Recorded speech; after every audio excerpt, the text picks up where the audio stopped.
So this morning, you may have already gathered, we are talking about peace. And particularly, we're talking about how our denomination, Unitarian Universalism, thinks about peace. And there's a story from the early days of Unitarianism. From the 1830s, the great minister James Freeman Clarke had newly graduated from Harvard Divinity School. And he had accepted a call to a church in Kentucky, which at the time was the far reaches of the western frontier. And Clarke, although he was young and inexperienced, was really eager to bring his message of love and Christian charity to his new sort of rough and tumble congregation. And he was talking to one of his congregants about, the work that he would do there, and he suggested to him, maybe I will preach a sermon on dueling. Reasoning that the idea of two men shooting holes in each other over a minor dispute was probably not something that Jesus would be down with. And the congregant listened to him and then completely scoffed at the idea and said, preach against dueling. Why don't you go ahead and preach against courage while you're at it? And that was the end of that idea. So Unitarian Universalism is not a pacifist religion intrinsically. We are not Quakers. Historically, both denominations have allowed for the right of self-defense. I think dueling would probably be stretching that definition. And both denominations have subscribed to the so-called just war theory, which allows, again, for self-defense at the national level, provided certain other moral strictures are obeyed, namely proportionality, protection of non-combatants, fair treatment of prisoners, and the like. So we allow for war in national defense, provided it is morally prosecuted. That said, Unitarian ministers have had a long history of being sharply critical of war, but more often in opposition to militarism rather than the concept of war itself. For example, Unitarians opposed what they perceived to be American imperialism in the Mexican-American War, in the Spanish-American War, in the war in the Philippines. There were very harsh critics of all of those adventures among the Unitarians. But war remained in the category always of necessary evil.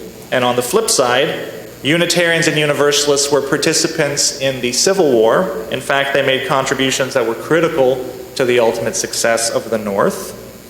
The great minister Theodore Parker, who was a vociferous critic of the Mexican-American War, was one of 6 people who secretly funded John Brown. John Brown, you may remember, was the man who attempted to lead an armed insurrection of slaves in the American South to fight for their own freedom. And he attempted to seize an armory, and several people were killed in that attempt. So no pacifist then, Theodore Parker, was actually said to have written in his sermons with like a pistol in the drawer of his desk, so that he could defend escaped slaves who were seeking sanctuary in his church, right? So he'd write his sermons with one hand on the pistol in the other. One of the more famous examples of Unitarian resistance to war, however, comes from the life of Henry David Thoreau of Walden Pond fame. You know Thoreau. Thoreau was also deeply opposed to the Mexican-American War. So opposed that he was deeply offended at the idea that his taxes might go to pay for it. So he declined to pay his taxes, thinking they might support that war. Thoreau was a pioneer in the realm of civil disobedience. He said if a law is unjust, there is no moral duty to obey it, and therefore he would not, accepting the consequences. And the consequences in Thoreau's case meant being thrown in the clink. Rather undignified way for a Unitarian gentleman to spend his Saturday afternoon. And so his friend Ralph Waldo Emerson heard that his crazy friend Thoreau was in jail, something about a war and taxes, whatever, and he went to the jailhouse to bail him out. And he found Thoreau kind of cooling his heels in prison. And he was really exasperated about this, and he said, "Henry David Thoreau, what are you doing in there?" To which Thoreau famously replied, "Ralph Waldo Emerson, what are you doing out there?" But while we tend to like our examples of brave men and women standing up to the system, and we tend to idealize our nonconformists in our tradition, The reality is that most of the time, like most people, our Unitarian and Universalist forebears supported the foreign policy of their government, whatever it happened to be, for good or for ill. And this is especially true in wartime. In wartime, people tend to fall in line behind the government, and Unitarians were no exception to that. So our history is complicated in that way. The most prominent debate over war and pacifism within Unitarianism occurred when the United States made the decision to enter World War I. In the lead up to this decision, the very prominent minister Jenkins Lloyd-Jones went all over America on a speaking tour arguing for pacifism, arguing that violence would only beget more violence. He said, war is deplorable in any aspect, and the existence of it is an arraignment of humanity and a reproach to any religion that tolerates it. And his efforts were picked up by another younger, but maybe even more radical Unitarian minister named John Haynes Holmes, who swore he would never take up arms against another person, and may God strike him dead on the spot if he ever attempted it, and he utterly disavowed war. And his congregation, although they did not agree with his stance, took a vote and decided 15-1 that they would support his freedom to say it, that he should have the freedom from the pulpit to preach as he saw fit. Well, as you may know, Woodrow Wilson declared war on Germany and decided in 1917 we're going to go to war. And there was a national Unitarian conference at the time, and they decided they needed to speak on this issue. And John Haynes Holmes argued and asked that the American Unitarian Association, our national body at the time, basically just sort of summarize the various viewpoints prevailing among the Unitarians, but not pick one to stand behind, to hold up in particular. Just kind of let everyone know the different voices in our tradition. He wanted to retain pacifism as a viable option for a Unitarian minister.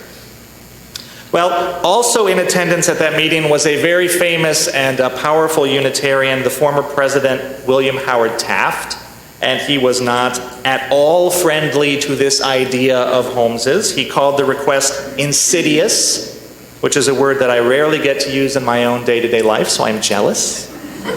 This spreadsheet is insidious, it doesn't really work.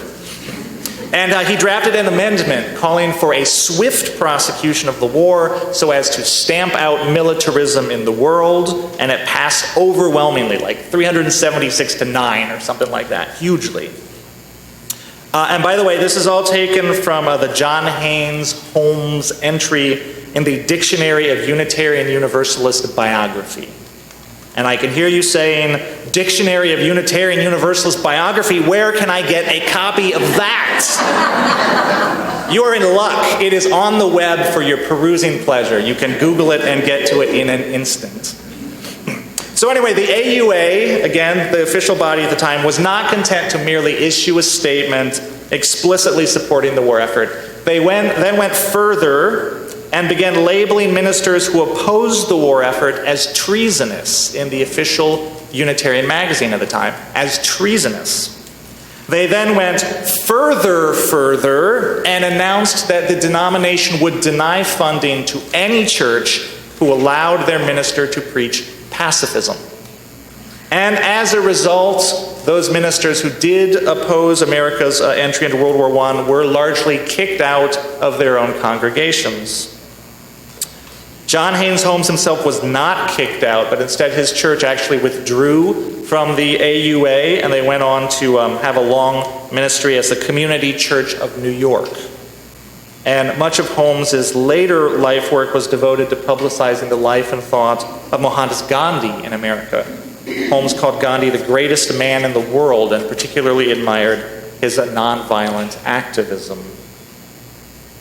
And if you will allow me a digression here, there's actually some interesting connections between Unitarianism and Universalism and Gandhi, while we're talking about Gandhi and peace. There was a radical Unitarian Universalist minister in the, again, mid-1800s named Aidan Ballou, who preached pacifism and socialism as the ultimate embodiment of Jesus' teachings. And he founded a commune to try and live out this pacifism and this socialism. It was called the Hopedale Commune. Did not work. But his writings found their way to one Leo Tolstoy over in Russia. And Tolstoy admired Ballou so much that he had his works translated into Russian. Well, Tolstoy himself became a pacifist and a socialist. And later on in life, a young Indian man reached out to Leo Tolstoy and said, "Here in India, we're trying to win our freedom from British colonial rule. Could you write a letter of support to us?" So Tolstoy wrote a letter to this young Indian man outlining his philosophy of pacifism and socialism and nonviolent resistance. And that letter made the rounds in India before it landed in the lap of one Mohandas Gandhi, who saw the parallels between his own thought and that of Tolstoy. In particular, he was struck by the very Unitarian idea that the kingdom of God is within, that we can seek wisdom from our own experience and our own inner voice rather than turning to dogma. And he used those ideas to develop his own thinking. Another Unitarian thinker who had a huge influence on Gandhi was Henry David Thoreau of jail fame. And then John Haynes Holmes brought Gandhi's thinking back to America. So here we see Unitarian and Universalist radical thinking about peace going all around the world, percolating through these different thinkers, and then finally being brought back home to America. And of course, once these ideas got to America, they had a huge influence on the Reverend Dr. Martin Luther King Jr., who developed his own philosophy of nonviolent resistance, which changed all of our history. So, to return to our story, however, in the 1930s, the official Unitarian Association, the AUA, repented of their treatment of their pacifist ministers. And they repudiated their decision to kick them all out of their pulpits, not that it probably did them a lot of good at this point. And during World War II, the AUA, although they were totally behind the war effort, they made no attempt to censor their ministers, and they supported conscientious objectors. John Haynes Holmes eventually even reinstated his Unitarian membership, so he died a proper Unitarian. There was, however, an amusingly nasty public fight between John Haynes Holmes and Dr. Seuss over the issue of pacifism. Dr. Seuss utterly ridiculed the idea that you could be a pacifist in the face of a Nazi and Japanese aggression. And if you're wondering, well, how nasty could Dr. Seuss possibly get? Pretty nasty, it turns out. Pretty nasty is the answer to that question. So, again, Google it if you want to be amused a little bit. So in the 1970s, many UU churches again became embroiled in controversy, this time over the Vietnam War. Many congregations sharply divided over support for the war, with ministers often way out in advance of their congregants. In the famous Arlington Street Church in Boston, where William Ellery Channing once preached, the Reverend Jack Mendelson held a public ceremony where he invited young men to come up and turn in their draft cards. Those draft cards were mailed back to the draft board as a sign of resistance. And other men chose to burn their draft cards during that ceremony. So they burned them right there in the chalice of the church. And this, as you can imagine, was controversial within that community, within the church itself. And a lot of churches in the 70s suffered as a result of all of this controversy, and people left, and churches split up, and ministers again got kicked out. So it was a very volatile time. And a hangover from all of this, from these controversies of the 70s, you see a lot of UU churches in the 80s and 90s begin to turn very inward. And they become very focused on development of personal spirituality, as opposed to engaging with history. So by the time you enter the 2000s, Unitarian churches all around the country have sort of turned inward, turned away from history, and then history caught up with all of us. So 15 years ago today, September 11th, 2001, America's understanding of the world and her place in it was drastically altered. The terror attacks of 9/11 surprised Americans with our vulnerability to an enemy that few of us even knew existed the day before. An enemy that we didn't understand and was hard to define. An enemy without borders or armies or a government to negotiate with. And nonetheless, governments were identified to answer for those crimes. So 9/11 was quickly followed by the invasion of Afghanistan and Iraq and the overthrow and occupation of those countries. So there is a generation that has grown up knowing nothing but war. My daughters are in that generation. Our youngest were 3 when 9/11 happened. So they have known nothing but a country that is in a state of perpetual war. That has defined their experience. It's a strange kind of war. It's undeclared. It's fought in faraway places against enemies we don't really understand, with a kaleidoscope of shifting names and ill-defined goals. It's a war in which success is measured largely through the killing of a seemingly endless roster of number 1 and number 2 guys. Right? You see that in the news. We killed the head of ISIS. We killed the number 2 guy of Al-Qaeda. We killed the number 1 guy of Al-Qaeda in Iraq. And each death is trumpeted as a major victory, and then each name seems to be almost immediately replaced by another guy who is usually more vicious and extreme than the last person that we killed. I imagine to anyone who lived through the Vietnam War, with its sort of endless recitation of body counts as the measure of success, this has to be grimly familiar. And this is a war that has shocked our conscience with revelations about Abu Ghraib and the manner in which we legalize torture, with forced feedings and indefinite detentions at Guantanamo and the specter of perpetual detention. It is a war in which the violence and suffering inflicted on civilian populations as a result of the destabilization of the region that we initiated, this violence and suffering keeps spreading and spreading. And it is a war whose major innovation has been targeted killings from unmanned drones, with the President of the United States himself signing off on lists of names of people to be killed, some of them being American citizens. And it is a war that seems to have fundamentally distorted American politics at home, such that we are seeing a presidential election that would have seemed like a bad joke if anyone had dared to suggest it even 4 years ago. Well, if you look at UU World magazine, that's our national magazine, at old articles, it suggests that by the time of the 2003 Iraq War, our congregations were much more united in being openly mobilized against the war and openly critical of the administration. So you see our congregations being sort of re-radicalized and vocal in their opposition.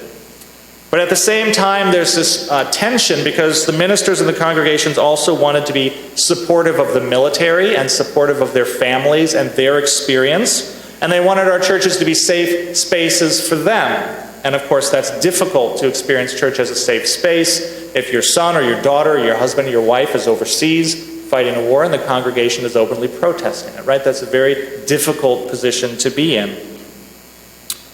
So this led to a lot of really tough questions about how do we feel about war and how do we feel about peace and what is our thinking about issues of violence. And there was a desire to clarify our thinking about this. So in 2006, our congregations elected to begin a 4-year period of discernment about the issue of peace. Congregations were invited to study and reflect on the issue and submit their responses to a series of questions. UUI participated in that process. And the result was a 2010 statement of conscience for the Unitarian Universalist body called Creating Peace. Creating Peace. And the statement seeks to go beyond old arguments that frame the issue solely in terms of whether or not to be violent or to refrain from violence, right? Whether or not to go to war or to be pacifist. Instead, the statement challenges us to embrace an affirmative and comprehensive commitment to creating peace. Whether we identify as pacifists, whether we allow for war as self-defense, whatever our stance is, aside from that issue, we are challenged to affirmatively create peace in all that we do. And the statement begins, "We believe all people share a moral responsibility to create peace." This statement of conscience challenges individual Unitarian Universalists as well as our congregations to engage with more depth, persistence, and creativity in the complex task of creating peace. The resolution continues, "Our Universalist faith in the oneness of the whole human family teaches us that peace is necessary. Our Unitarian faith in the sacred potential of each person teaches us that peace is possible. The document then affirms that the initial response to conflict should be nonviolence, but that there is a right of individuals and nations to defend themselves. But they repeat, our commitment to creating peace calls us to the work of peace-building, peacemaking, and peacekeeping. And finally, it says we advocate a culture of peace through a transformation of policies, through religious consciousness and individual lifestyles. And at the heart of this transformation is a covenant grounded in love. So the statement of conscience then challenges us to create peace in our world, our society, our congregations, our relationships, and then finally in ourselves. And we will probably not be working on all these levels all of the time, or even most of the time, but there is always some level that we can be active in, some level at which we can be living out a commitment to create peace.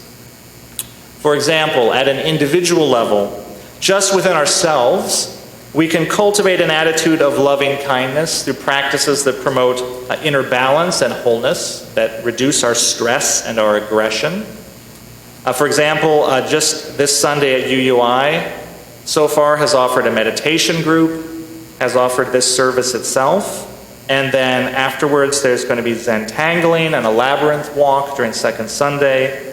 So these are just examples of practices that can build our reserve of inner peace.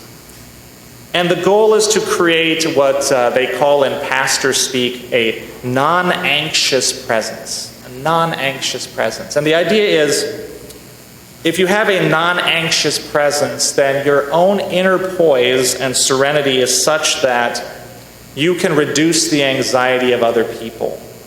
Right? When you enter a room, you lower the level of stress in the room. You de-escalate tension and ease conflict by your presence, which is grounded, which is balanced, which is serene. And this is no small thing at a time when the dominant politics of our country are the politics of fear. Fear triggers violent or aggressive thoughts and behaviors, and fear is all around us right now. So if we can be a calming presence in the face of other people's fear or anxiety, then we are bringing more peace into the world, and we are living out our commitment to be peacemakers. Within our congregation, we have the opportunity to build bridges, to expand relationships, to do work in our community to promote healthy neighborhoods. And again, just looking at this congregation, we have worked to build bridges with other faith traditions. We have, for example, visited the Al-Huda Center in Fishers, our Muslim neighbors there, and we have invited them to come here and talk to all of us, building a bridge of understanding. We cooperate with other denominations through IndyCan to advocate for things like expanded economic opportunity and criminal justice reform, which reduces violence. And next Sunday, we'll be participating in a neighborhood-wide multi-faith service at School 43, again, to celebrate peace in the neighborhood and to build relationships with our neighbors and vow to support the children in that school. So I could give more examples because there are a lot of amazing things happening here at this church. But this congregation gives a place where there are constant opportunities to bring more peace into the world. And finally, within our society and our world, within that larger sphere, we can be a voice of love, reason, and courage at a time when we are being seemingly swamped by hate, prejudice, and fear. We can be politically active, we can vote our conscience and our UU values, and we can speak up for those being targeted for bigotry and scapegoating. We can advocate for justice. The poet Rilke speaks of serving earth lest we remain unused. And we say here every Sunday, love is the spirit of this church and service is its law. We can each be of service by accepting this challenge to be active makers of peace. To view peacemaking as a practice that we incorporate into our daily lives, into our personal habits, into the way we use our words, spend our money, budget our time. None of us are going to by ourselves save the world, but we are not asked to save the world. We are only asked to do what we can to bring more peace into a world that desperately needs it. And that is something that is within all of our grasp.